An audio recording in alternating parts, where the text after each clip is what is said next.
جب بھی آپ اسٹیٹس کو توڑتے ہیں تو لہریں پیدا ہوتی ہیں. صحیح. پانی میں آپ پتھر پھینکیں گے لہریں پیدا ہوں گی, اور جب تک وہ لہریں سیٹل ہوں گی تب تک وہ وائبریشن رہے گی سطح پہ.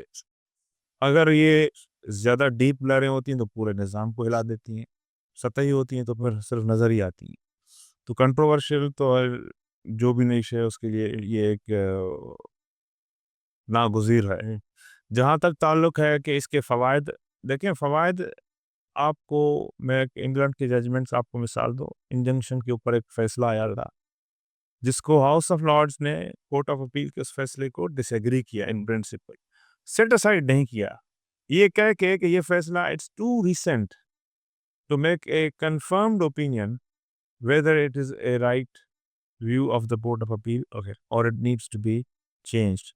میرا یہ کہنا ہے کہ یہ بہت جلد ہوگا کہ آپ اس کے بارے میں ایک کوئی رائے بنا لیں کہ 26 امینڈمنٹ, دیکھیں 18ویں امینڈمنٹ کے اوپر کوئی تقریباً آپ کے 15 سال گزر گئے ہیں, آپ کو نظر آ رہا ہے کہ اس کے فوائد ہیں. لیکن صاحب میں آپ کی بات قطع کلامی, پہلی دفعہ آپ کا قطع کلامی کروں کیونکہ اس میں پاکستان میں رائے یہ ہے کہ پاکستان میں ایکسٹریمزم بہت ہے. مطلب کوئی ایکسٹریمسٹ سٹانس موقف لیا جائے گا جیسے 18ویں ترمیم کے حوالے سے, تو اس کے جواب میں ایک دوسری ایکسٹریم آتی ہے. کوئی بیچ کا اعتدال کا راستہ نہیں نکلتا.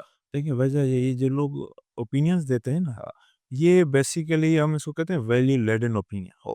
ان کا ایک موٹو ہوتا ہے, وہ کسی نہ کسی اپنے منشور کو پش کر رہے ہوئے ہیں. مثال کے طور پہ میں آپ کو بتاؤں, 26 امینڈمنٹ کو پش کرنے کا بنیادی مقصد ایک سیاسی جماعت ہے جو کہ پارلیمنٹ کی الیکشن کو نہیں مانتی. کہتی ہے یہ فارم 45 47 جو بھی اس کا نام دے رہے ہیں اس کی یہ پارلیمنٹ ہے. اب یہ اس کا منشور ہے اور کہتی ہے کہ اس کو قانون سازی کا حق نہیں ہے. لہٰذا 26 امینڈمنٹ چونکہ اس پارلیمنٹ نے بنائی, اس کا بھی کوئی وہ کیونکہ کہتے ہیں الیکشنز کنٹروورشل تھے نا. یہ تو ہر الیکشن کنٹروورشل ہے. ہمارے ملک میں کون سا لوزر ہے, چاہے وہ نیشنل پالیٹکس ہو یا چھوٹے کیس کسی کیس کا فریق ہو, which loser has gracefully accepted the defeat. ہمارے ہاں یہ ایک رواج ہے جو کہ تکرار برائے تکرار حکومت. لیکن دیکھیں مرزا صاحب اس میں میں تحریک انصاف کی حمایت نہیں کر رہا. آپ کو ناظرین کو جیسے معلوم بھی ہے کہ میری ایڈیٹوریل ججمنٹس ہوتی ہیں, میں اکارڈنگلی ڈیسائیڈ کرتا ہوں کہ کیا. وہ یہ کہتے ہیں کہ اسی سپریم کورٹ میں جو ہمارے قاضی فیصل صاحب جب تھے فارمر چیف جسٹس, اس دور کے اندر 8 ججز کی اکثریت نے تحریک انصاف یا سنی اتحاد کونسل میں جو فیصلہ دیا تھا جیسے ریزرو سیٹس ان کو ملنی تھیں, اس پہ امپلیمنٹیشن نہیں ہوئی. جب سپریم کورٹ کے آرڈر کی امپلیمنٹیشن نہیں ہوئی, پھر ایکٹ آف پارلیمنٹ آ گیا, اس نے ریٹروسپیکٹو ایفیکٹ کے ذریعے سے یہ کہہ دیا کہ آپ کو مخصوص مدت میں کسی پارٹی کو جوائن کرنا ہوگا. تو ایک طرح سے جو قانون سازیاں بھی ہو رہی ہیں, الزام یہ لگتا ہے کہ اس میں بھی میلافائڈ انٹینشنز ہیں. دیکھیے میں آپ کو بتاؤں, فیصلے سپریم کورٹ کے 26 امینڈمنٹ سے پہلے میں آپ کو کہا, immediately before 26 amendment supreme court نے ایک حمزہ شہباز کے ووٹ آف نو کانفیڈنس, بالکل یہ وہ آپ بات کر رہے ہیں عمر عطا بندیوں کے تو صحیح ہے, اسی پوائنٹ آف لا پہ انہوں نے فیصلہ پھر جب رائٹ آف دا کانسٹیٹیوشن لگ گیا. تو کہنے کا مقصد یہ کہ دیکھیں اس طرح کی چیزیں ہیں, ایسا نہیں ہے کہ یہ سپریم کورٹ کے اندر سارے فرشتے بیٹھے ہوئے ہیں. اچھا, غلطیاں سب سے ہوتی ہیں اور غلطیاں ہم سے بھی ہوتی ہیں, غلطیاں جو ہم سے ڈس ایگری کر رہے ہیں ان سے بھی ہوتی ہیں. لہٰذا ایکسٹریم جو آپ نے وہ بات کی, ایکسٹریم اوپینین فارم کرنا, اس کو ہمیں الٹیمیٹلی یہ دیکھنا ہے کہ اس ملک کا بھلا کس چیز میں ہے. اس ملک کو غیر مستحکم کرنے میں ہمارا فائدہ ہے, جن کا فائدہ ہے وہ بالکل کریں. ہمارا فائدہ اس ملک کو استحکام دینے میں ہے, چاہے اس کے لیے ہمیں کوئی قربانی نہیں دینی پڑے. تو ہم چاہتے ہیں کہ یہ ملک استحکام ملے اور یہ ملک ترقی کرے. یہ سیاسی جو اختلافات ہیں یہ وقتی ہیں. یہ جتنے بھی لوگ آج اپنے آپ کا ڈیموکریٹک رائٹ کی بات کریں نا, سب کی بات کرو, سارے کی انٹری جو ہے آپ جب غور سے دیکھیں گے تو ایک سوالیہ نشان کھڑا کہیں نہ کہیں سے ہے, ایک اسی جگہ سے سب کی انٹری. پاکستان کی جتنے بھی ماضی قریب کی پالیٹکس ہے, ایوب خان صاحب کے بعد کی, اس سے پہلے کی 47 آنورڈ, سب کی انٹری مشکوک ہے اگر اس طرح سے آپ دیکھیں گے. لیکن آپ مردے نہیں اکھاڑیں گے, آپ نے پروگریس کرنی ہے, آگے جانا ہے اور ایک پولیٹیکل میچورٹی کی بات کرنی ہے. پولیٹیکل میچورٹی یہ ہے کہ اب الگور الیکشن جیت کے آیا لیکن سپریم کورٹ نے بش کے حق میں فیصلہ دیا, صحیح, ایکسیپٹڈ اٹ گریسفلی. یہ ہے پولیٹیکل میچورٹی.